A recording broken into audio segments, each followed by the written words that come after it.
Western nations have some of the highest divorce rates in the world. European countries such as Portugal at 94%, Spain at 85%. Then we have Russia at 73%, France at 51%, Canada at 47%, the United States 45%. A friend of mine once said marriage is outdated because he refuses to be a statistic of being taken to the cleaners financially by an emotional being who just wants the clout for the wedding day. I guess that makes sense because marriage is a contract that poses the greatest life risk for men and the biggest opportunity for women.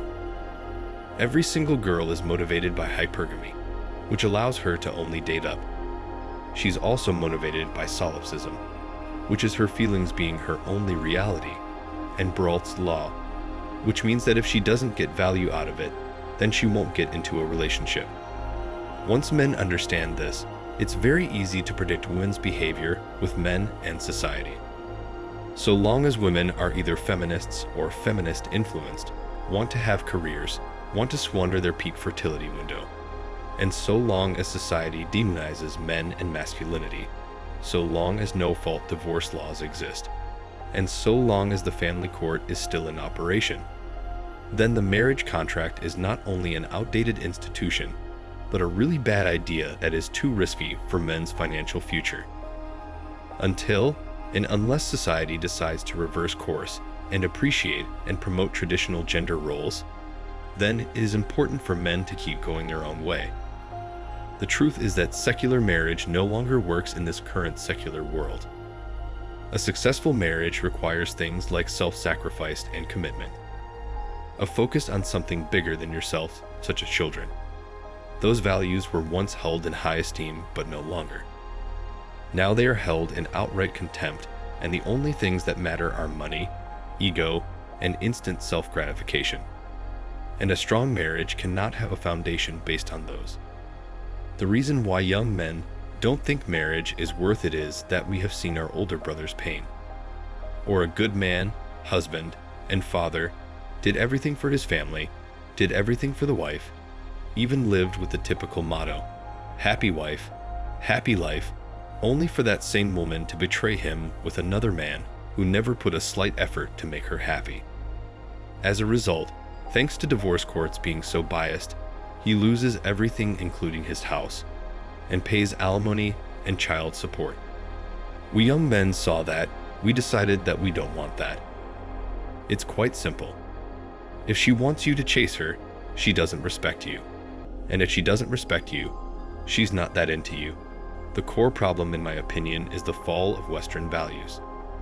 People live their lives in a self-centered, opportunistic way with the aim to lead their lives as responsibility-free as possible, and they prioritize acquisition of wealth over building a family and creating community bonds. And on top of that, there are laws that seem to be aimed more toward the dissolution of relationships and families than keeping them together. Add to that, Western societies have become predominantly secular, which devalues community building and common values. Why are men no longer getting married? Due to the serious legal ramifications of marriage in the present day, many men find it impossible to even consider getting married. Its particular focus on the West over other areas. Men now face very high risk and little reward from marriage as a result of how family law has developed and changed over time. That is one of the main problems men have with marriage and the reason why more and more men are avoiding it. Family law has really advanced to the point where it is very high risk, but a poor return for men, and low risk, but a great reward for women, particularly if they want to leave it. In fact, 80% of divorces are initially started by women. Quite a bit of them pre-planned for financial reasons. We all understand that even half of the divorce is pretty much the end of it all. As a result, if you find yourself in a married situation, and it doesn't even have to be marriage, the state will recognize that as a common law marriage, even if you live together for a sufficient amount of time, like in many Western countries. They will also regard your breakup as a marriage since, by law, they treat it as a marriage. It then includes child custody arrangements and marital assets that are intended to benefit women. This brings up another problem that males have. Why should a guy get married when they see so many other men lose the parental rights to women who don't care about the children? They just end up losing a major chunk of their paycheck, sending money to their ex-wife, and then seeing how severely their relationship with their children deteriorates. For a good reason, such women are referred to as divorce machines. I'm not sure whether there is a solution or a method to get around the fact that men are purposefully and strategically avoiding marriage. As several guys have often asked me, how can you satisfy the biological want to pass on your seed? By nature, men are designed to scatter their seed, while women are designed to basically seek the highest value men who they can intertwine with, raise children, utilize their resources, and manage their resources for the good of family and community. Although there are two distinct dynamics, the status of family law is so dismal that it is just not sane from any point of view for a man to live in a situation that the state considers to be a married arrangement.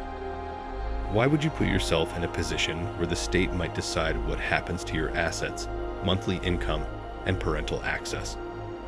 As an example, the indigenous couldn't accomplish much with their spears and wooden arrows when the white European settlers arrived in North America and began to use their cannons and rifles against them.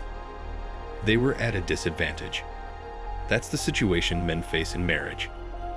The whole legal system is designed to fire bullets at them while they're only given sticks to defend themselves. At the point of exit or divorce, women have a distinct upper hand in the intimacy marketplace. And the only way things will get better is if the guys are also given incentives. In order to address this issue, men must be offered incentives during this process if we want things to get better, and for men to not avoid marriage in our society. So, men have realized that the game is rigged against them. With marriage, they're taking a huge risk, which includes losing their life savings, their house, their cars, their income, and their self-esteem. And the legal system is crafted in such a way that women are given the benefit at every corner and from every angle. While men are assumed to be the perpetrators of disharmony in the relationship, and hence, they are required to compensate for it by financing women for the rest of their lives. In addition, family law is constructed in a way that disincentives women from acting fairly or in the children's best interests. Family law works against men. This is also part of the problem. The way family law is established is intended to maximize their hypergamous nature when they divorce. And as you probably already know, women are always seeking stability. They are always seeking upgrades to where they are at. That's how some women view marriage and the advantages of divorce, if that gives you a little bit of insight and helps you to understand a little bit more. I'm aware that some women may point out that their divorces didn't go that way and that they had to pay the man.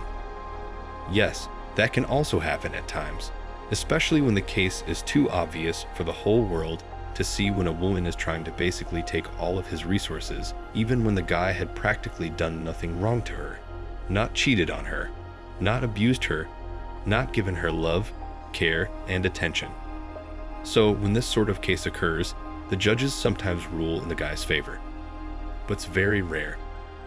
However, because of the nature of the intimacy market and how men and women connect, guys frequently find themselves in situations where they meet attractive women who end up marrying them. Meaning that when they get married, the guys are a few points higher than them. However, when the divorce occurs, she wants to maintain her position, and hence retaliates through the divorce, and as a result, ends up with his finances and assets. In the end, it comes down to the fact that males struggle to satisfy their biological urges, and women are doing nothing to change it. Here's my sincere advice. For most ambitious men, it is a much better return on investment to work on becoming the very best version of yourself. Do the things that bring you joy. You can still have terrific relationships without bringing state law into your life and finances. Divorce, child support, and child custody laws are not changing for the better anytime soon. Go live your best life. Thanks for watching Man Reacts. Show us your love and support by liking this video, sharing it with your friends, and subscribing to the channel. And let us know your thoughts on this in the comments. We're always up for a healthy debate and discussion.